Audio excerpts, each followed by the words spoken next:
Well, red button now. There we go. How about now? put the blue button up. I know that sounds strange. This is a test of dexterity imposed on us by How's that? audio. There we go. experts Okay, great. here. Great. Thank you.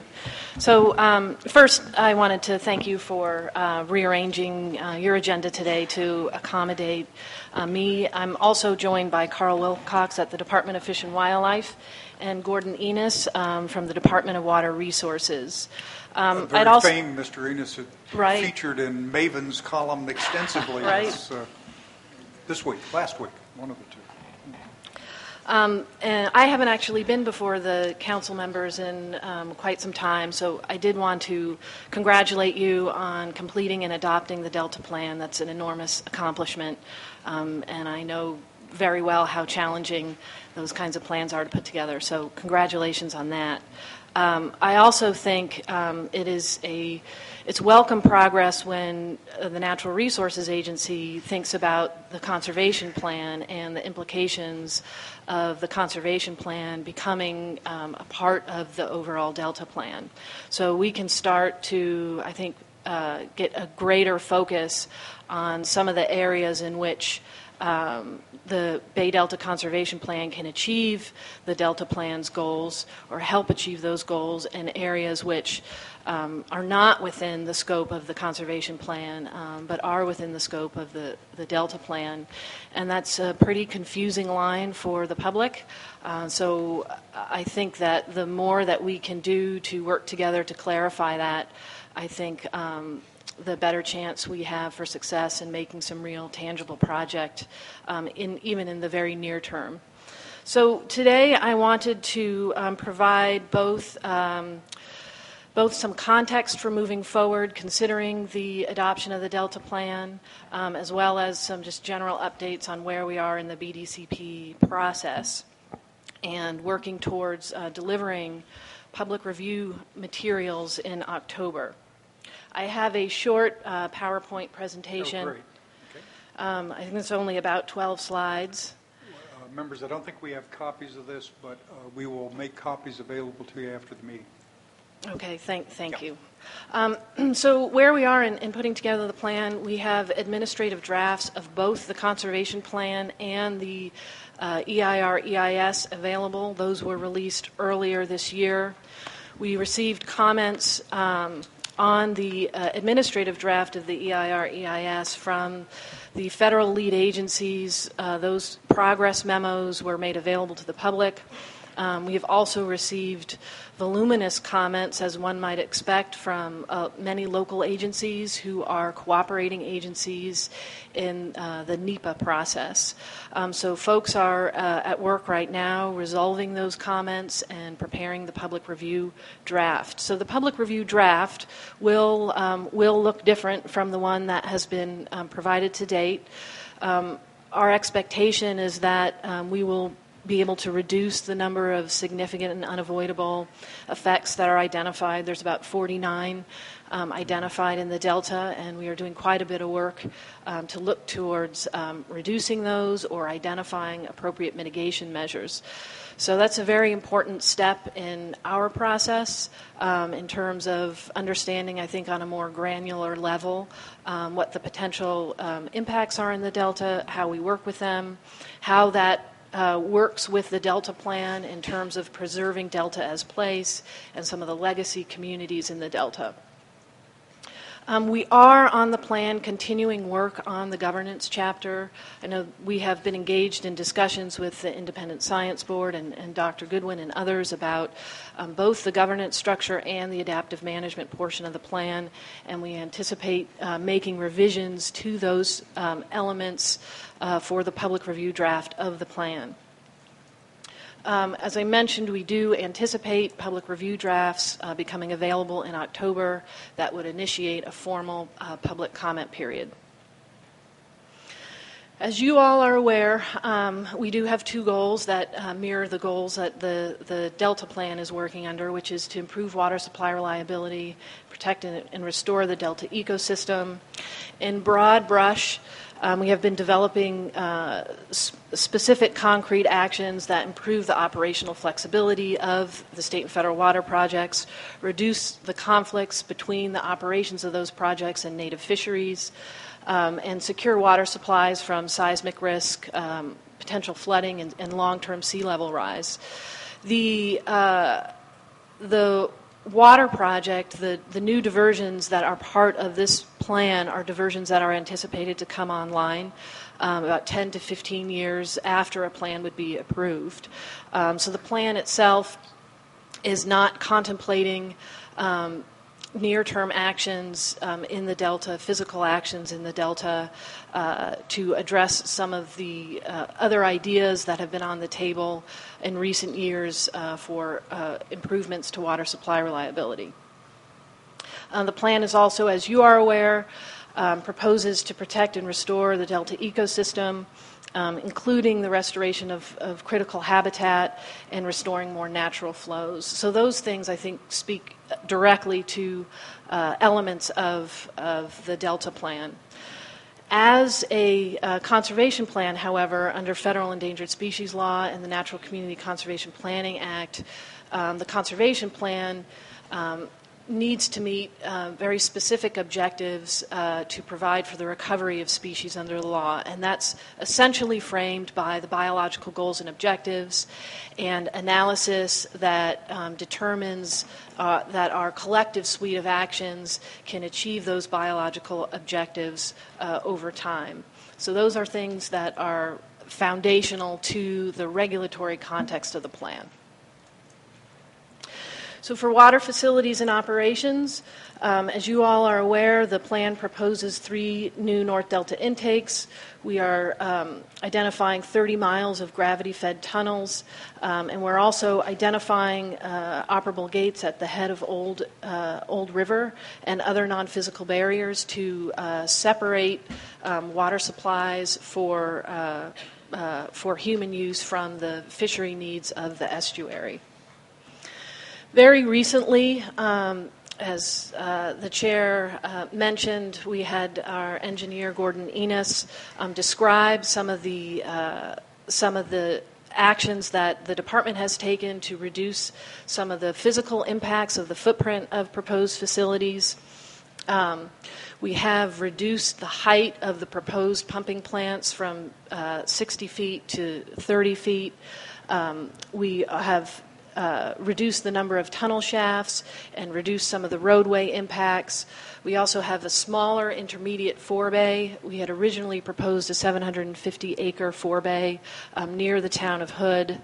That has been reduced to 40 acres, partly because we have reduced the overall capacity of the proposal from 15,000 CFS to 9,000 CFS, but partly because we took a look at the ability to make some modifications to Clifton Court forebay.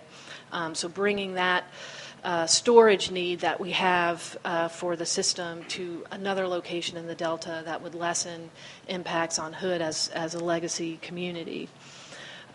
Gordon is here to go over any questions you all might have in more detail, but I'll get through a couple of these slides, but he is here to do that. The other things that we are working on, and I think can't be mentioned enough, is just the fundamental infrastructure change in moving the intakes for the state and federal water projects as the primary point of diversion to the Sacramento River, and the opportunity it creates for more effective fish screening than is currently available with the configuration in that south end of the Delta. We do have extensive flow criteria. For those intakes, for example, there are extensive criteria for bypass flows or what kind of flows need to be in the Sacramento River before water can be diverted. As additional water is available in the system, what's the appropriate rate of diversion to ensure that particularly juvenile salmon can move past the screens unharmed. But the plan itself also includes flow criteria in Old and Middle River. As I mentioned before, the proposal includes an operable barrier at the head of Old River. It also includes outflow conditions, spring outflow, fall and summer and winter consideration for outflow criteria. Many of these are new criteria over and above the outflow conditions that we have today. This is all a part of the notion that the conservation plan is promoting the recovery of 11 aquatic species, including longfin smelt, which is not part of the existing regulatory regime that governs the system. So it is extensive, and this really does fit with, I believe, the Delta Plan's policies about restoring more natural flows to the system. And Carl can answer any specific questions that you all have on that. The BDCP habitat restoration, essentially it's a comprehensive inventory of the habitat types that are available in the Delta for the terrestrial species in particular, and identifying the most appropriate locations biologically and with the considerations of climate change for restoration or preservation of existing habitat values in the Delta, including habitat values on working agricultural lands in the Delta. So that's a large piece of the conservation effort, but the other large piece of the conservation effort is actually creating habitat, as you know, for the fish species. The plan has identified 30,000 acres of aquatic habitat restoration to occur in the next 15 years. In large part, there is tremendous interest, I think, across both the project operators and the biological agencies in understanding in much more detail how habitat restoration can help these fish species recover. There's a lot that we don't know. There's consensus around the notion that it needs to be done, but we need to get some habitat restoration in the ground to understand better what the effects of that restoration would be. Just one comment about this piece is the habitat restoration, particularly the aquatic restoration. We have heard quite a bit from some of the Delta communities about their concerns about that kind of potential conversion of ag lands, and what the plan might do to offset that or greatly reduce the impact on working ag lands in the Delta. And we have developed in the administrative draft of the EIS, we have a section around environmental commitments that really is the product of some discussions between DWR and some Delta community members about a whole host of strategies that could be put in place to maintain the agricultural economy in the Delta. Some of those things fit within BDCP mitigation, some of them do not. I think that is an area that is really ripe for further discussion with council staff to understand, and the implementation committee, to understand how we might move those kinds of specific actions forward, particularly when the plan itself is identifying an accelerated aquatic habitat restoration in that near-term window. So I think that's one area where we can do more closer collaboration between the conservation plan and the Delta plan and identify some near-term strategies. So this is, an awful and unreadable map, so please forgive me. But what I did want to give you all a sense of was what you're seeing there are essentially the conservation zones for the terrestrial habitat that's provided for in the plan.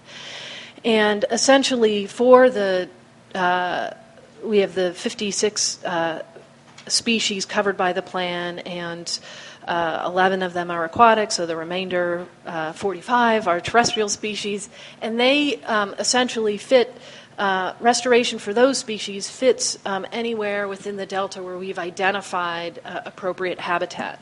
So it's really meant to be a blueprint for where habitat might go with specific targets. So there's flexibility there designed into the plan that is also designed to work better with other planning processes underway in the Delta, including the Delta Plan, including some of the economic sustainability efforts underway at the Conservancy and the Delta Protection Commission. The plan does also include several measures to address other stressors, other ecological stressors in the system, methyl mercury management, reducing illegal harvest of species, urban stormwater treatment, a whole host of things. It's another area that I've certainly heard the council describe a real interest in integrating into long-term planning. This is our implementation schedule, and I would just say that, and it's not new, the only point I would want to make about this is up at the top, with those two bands moving across the top, you see that on day one, if a permit were approved, we start restoring habitat and we start implementing the other stressor measures as we start implementing a long-term conveyance solution in the Delta. Could you go back to that chart? Sure.